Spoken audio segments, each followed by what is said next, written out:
Olá a todos, sejam mais uma vez bem-vindos ao canal Lei Mesa Rafa Maçom, meu nome é Vinícius Anaya, e uma vez mais eu estarei aqui da continuidade então à série que eu estou a fazer, que é Em Busca da Verdade.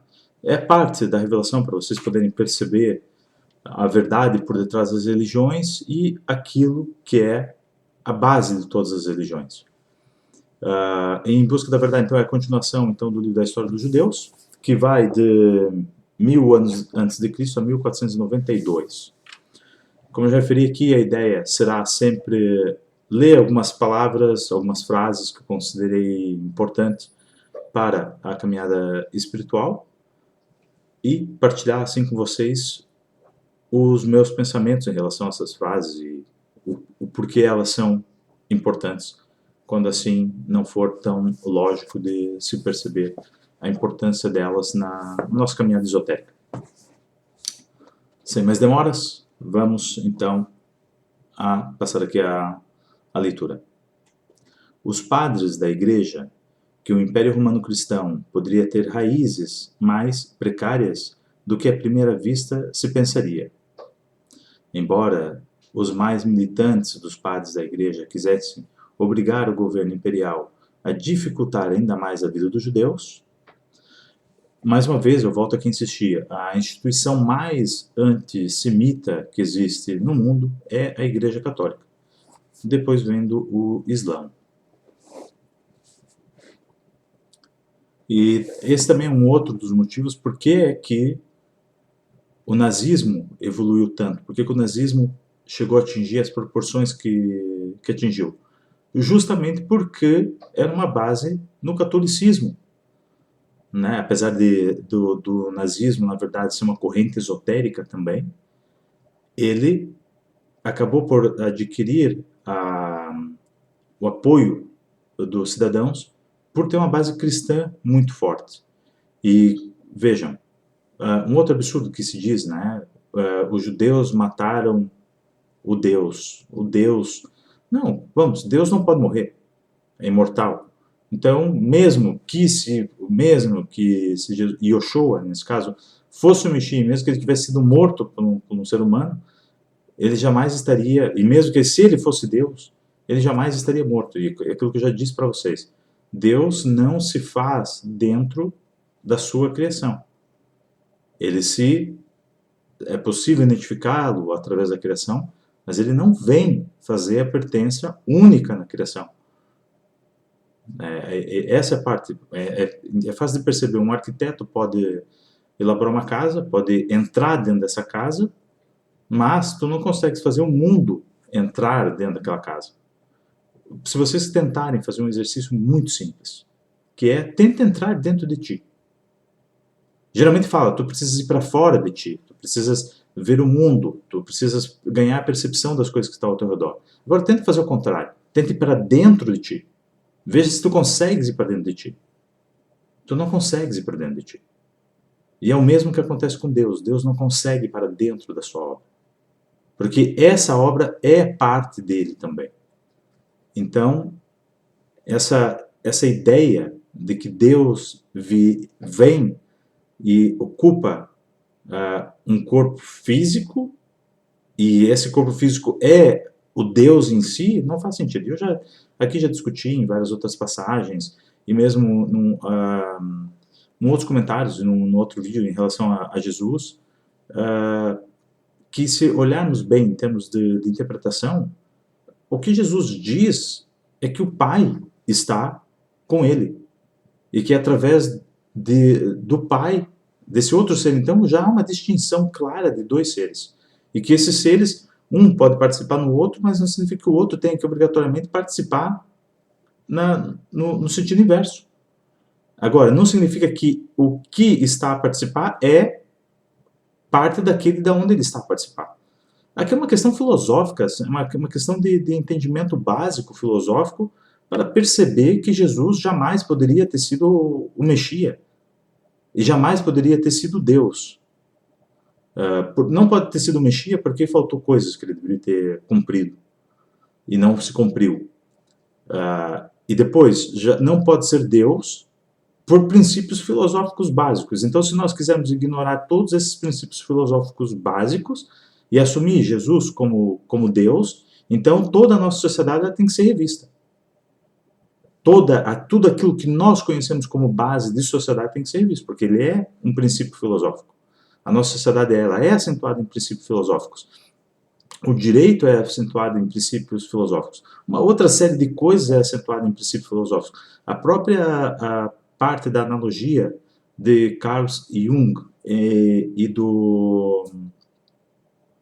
agora me fugiu o nome. Toda a parte da psicologia, ela também é baseada não só na parte espiritual, mas também na parte filosófica. Então, temos que ter aqui essa noção. Vamos aqui continuar, porque eu vou fazer um vídeo também só de 15 minutos, não vou demorar muito mais. Lembre-se, a maior instituição antissemita é a Igreja Católica. Padres da Igreja Católica estavam divididos sobre o grau de intensidade com que deveriam insistir na conversão dos judeus e na ostracização como párias. Tudo que se referia aos judeus devia ser lido ao contrário, a partir do papel que haviam desempenhado nesse ato, incluindo a insalubridade das suas práticas, a absurdidade desprezível da circuncisão infligida na carne e a sua obsessão grosseira pela letra da lei. Aqui só uma questão. A sua obsessão grosseira pela letra da lei. O que era a lei? Era Taná, era a Bíblia, era aquilo que se vinha basear. E o que Jesus diz em uma das passagens? Eu não vim para alterar a lei. Então é mais do que claro que ele conhecia, ele era judeu, como é óbvio, conhecia muito bem a religião dele, e ele tinha um Deus. Ele adorava um Deus. São coisas que o cristianismo ele distorce de uma maneira tão violenta e depois as pessoas aceitam isso de uma forma tão ignorante, e essa ignorância é que vem causando todo esse mal no mundo. Agostinho, excepcional. Já que Deus os havia escolhido para receberem a sua lei, como é que era possível pensar que eles não fossem senão merecedores? Então veja, né, que essa passagem que está dizendo, né, que se Deus escolheu os judeus para serem guardiões da sua lei, para serem guardiões das suas normas, para serem guardiões do seu desejo, dos seus mandamentos, como que é possível, então, vir alguém e querer excluir os judeus daqui? Então, quando se tu automaticamente tenta excluir os judeus, ou se tu tentas eliminar os judeus da história, basicamente o que tu estás a fazer, estás a dizer que Deus é um incompetente, que Deus é estúpido e incompetente. E é isso que a religião católica, em todos esses anos, tem tentado demonstrar. Que a competência não está em Deus, está na Igreja Católica. Que Deus não sabe o que fez, que eles foram escolher os judeus. E não sabendo ainda o que Deus estava por fazer, que vejam, isso que é muito importante. Então Deus tanto não sabia o que faz, e é tão incompetente, que ele vem para se entregar na mão do povo que vai o matar. E faz algum sentido para vocês isso? E ainda, se não bastasse tal incompetência, Deus ainda cria, ou traz, ou ilumina alguém chamado Mohamed. Para fazer o quê? Para criar mais confusão ainda. Então veja, a incompetência de Deus em fazer coisas é muito grande. Vocês acreditam que as coisas são assim? Eu sempre vos digo, antes de iniciar os vídeos, eu sempre peço para Deus, não permita que eu blasfeme seu nome. Eu venho aqui para vos revelar, eu não venho aqui para vos doutrinar. Cabe a vocês terem a percepção daquilo que está correto ou errado. Cabe a vocês fazerem a vossa investigação.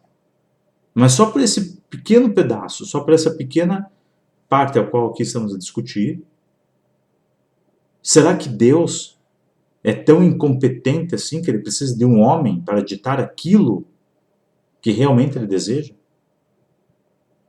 Então vejam o que o Islã faz, vejam o que é que a Igreja Católica faz.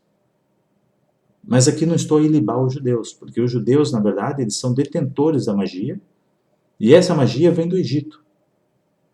E os judeus, eles têm que ajudarem tanto o Egito quanto a Pérsia a voltarem a ser os impérios que foram. E assim levantar as colunas que vão ostentar o templo. Não a estrutura do templo, mas que vão ser as balizas para que é onde o templo deve estar. Continuando. Então, colocar em causa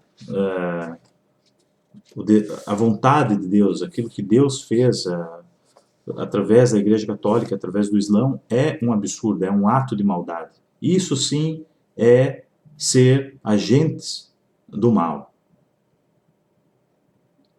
Ataques populares às sinagogas em todo o Império Oriental. Por uma multidão incentivada pelo bispo local. De início, Teodósio reagiu com severidade exemplar, ordenando a reconstrução das sinagogas com o próprio dinheiro do bispo, mas a decisão deu origem a uma tempestade de protesto dos clérigos. Então vejam, né? A Igreja Católica é uma imundícia. Eu não tenho outras palavras aqui para usar. Se alguém se sente ofendido, não é preciso estar vendo meus vídeos no canal. Porque certamente tu és uma daquelas pessoas que apoiam a violação, que apoiam toda essa barbaridade que a igreja fez e provavelmente apoia as chacinas. E essa escória que tem governado a sociedade está na hora de ter um fim. Esse que é o momento. E o ser humano tem que enxergar as atrocidades e pedir o julgamento, exigir o julgamento desses que ainda continuam a cometer atrocidades, desses que ainda continuam a promover a pobreza, desses que ainda continuam a promover a escravidão pelo mundo afora. Retórica clássica.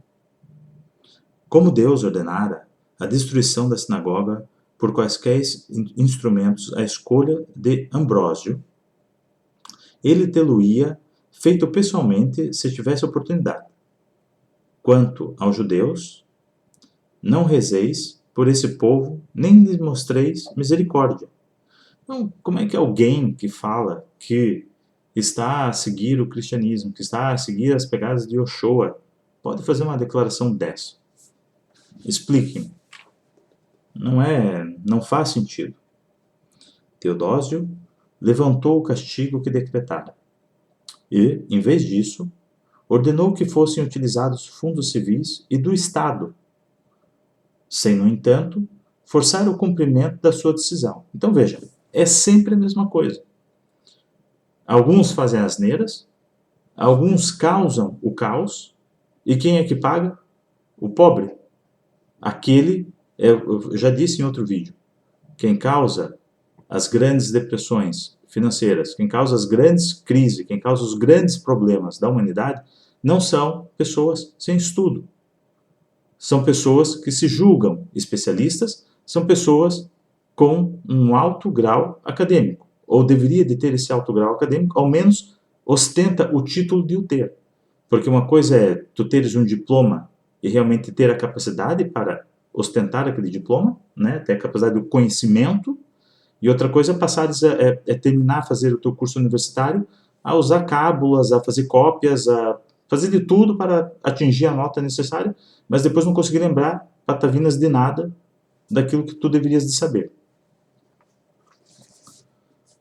Vamos a isso. Mas ia acontecer pior. Império Romano Cristão. Conspirado e assassinando entre eles, e começaram a ficar mais receptivos à campanha da igreja, que visava tornar os judeus menos romanos. Não podiam construir mais sinagogas, como ficavam proibidos de reparar as já existentes. Então veja, já desde do Império Romano, por isso tem nomes, né, Pedro e Mateus e outras coisas mais, dentro da sociedade judaica, já desde o Império Romano não havia tanto aqui esse problema. O problema é quando o Império Romano usa-se desse movimento religioso e toma por conta o movimento religioso e depois estende ele por todo o seu império.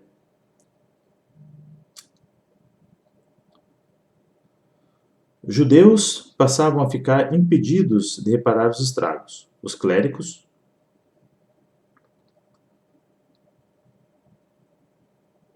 das sinagogas semi-destruídas e iam e consagrar de imediato.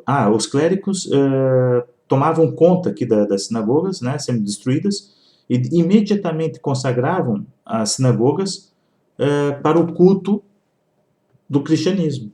Então vejam os absurdos, vejam o quanto de absurdo que já vem desde a nascença da Igreja Católica.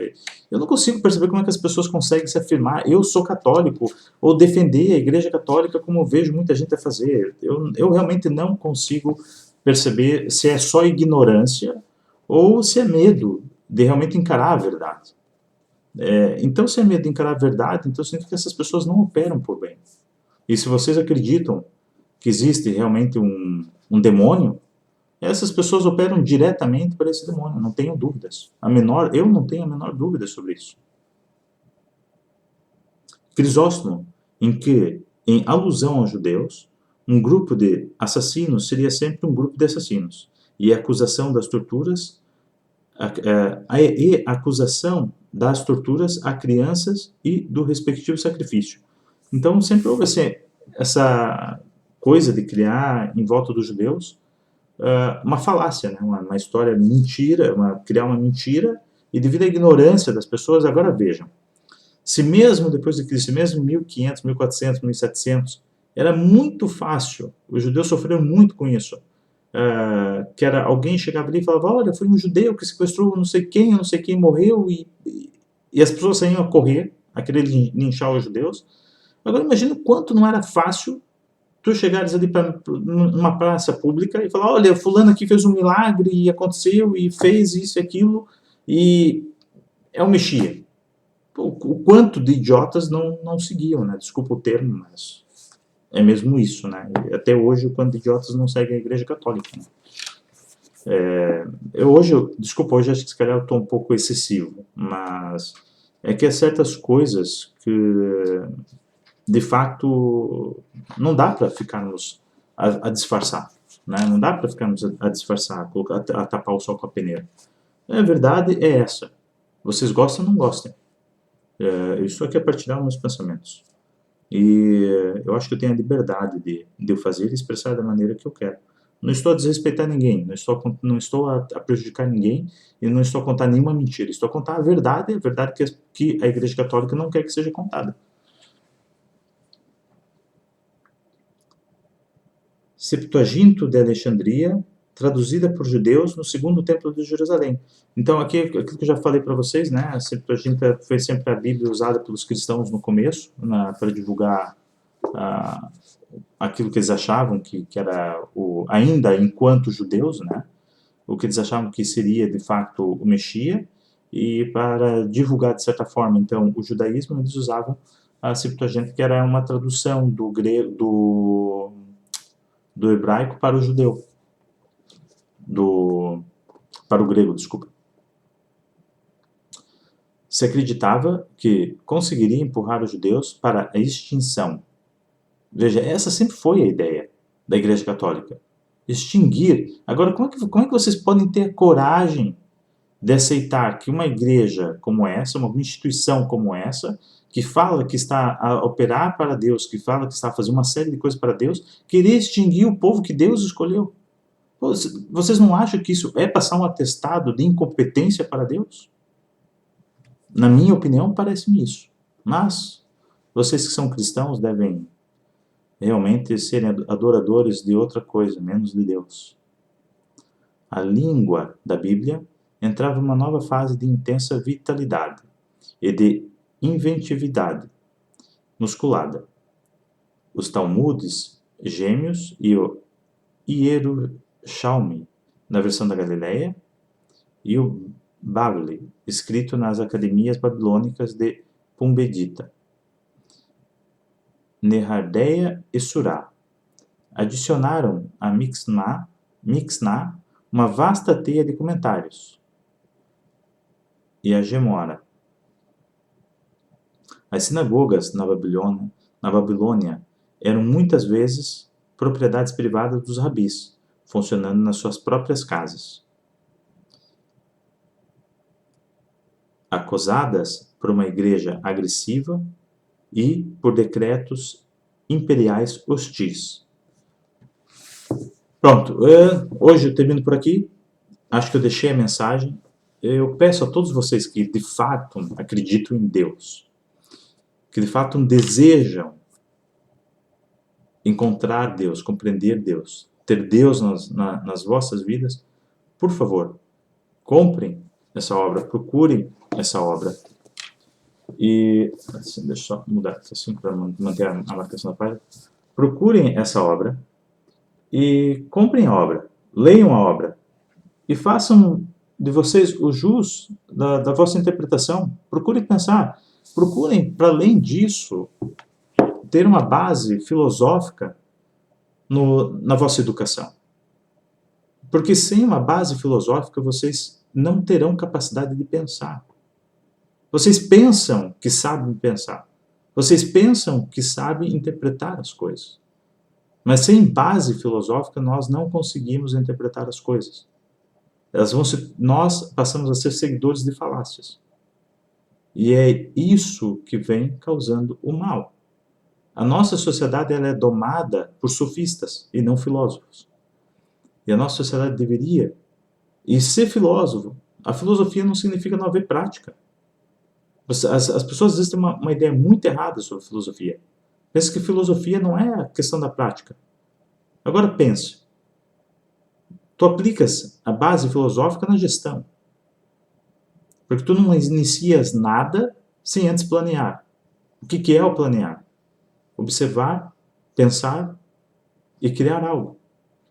Exige de quem é gestor uma capacidade filosófica, ou deveria de o ter, porque se não tiver, aí você vai ter aqueles gestores que dizem que para gerir ele não precisa conhecer o produto, ele não precisa conhecer aquilo que ele está a gerir. Então ele acha que aplicar uma série de métodos e fórmulas é o suficiente para fazer gestão. Esses são os gestores incompetentes. E são geralmente aqueles gestores que entram nas empresas, tentam cortar coisa, para depois no final do ano mostrar no balanço que houve um ganho. Na verdade não houve um ganho. Foi muitas perdas. E começa também pelo maior bem, que é os funcionários, que vão haver problemas, vai perder funcionários, e de certeza a única coisa que ele vai conseguir constatar é um balanço um pouco mais gordo, mas ao qual vai trazer um prejuízo a longo prazo para a empresa enorme. Então também, se vocês têm esse tipo de gestão nas vossas empresas, por favor, né? Então, parecer os católicos. Gostam de sofrer. Por hoje é isso. Agradeço a todos que vêm ao meu canal, assistem os vídeos. Por favor, deixem os vossos comentários, que assim podemos debater. Desejo-vos um bom fim de semana e que ela esteja sempre convosco. E sem deixar também, como não poderia deixar de mencionar, lembrem-se, se vocês cometerem algum ato de injustiça, procurem corrigir esse ato de injustiça antes de vocês deitarem. Se não for possível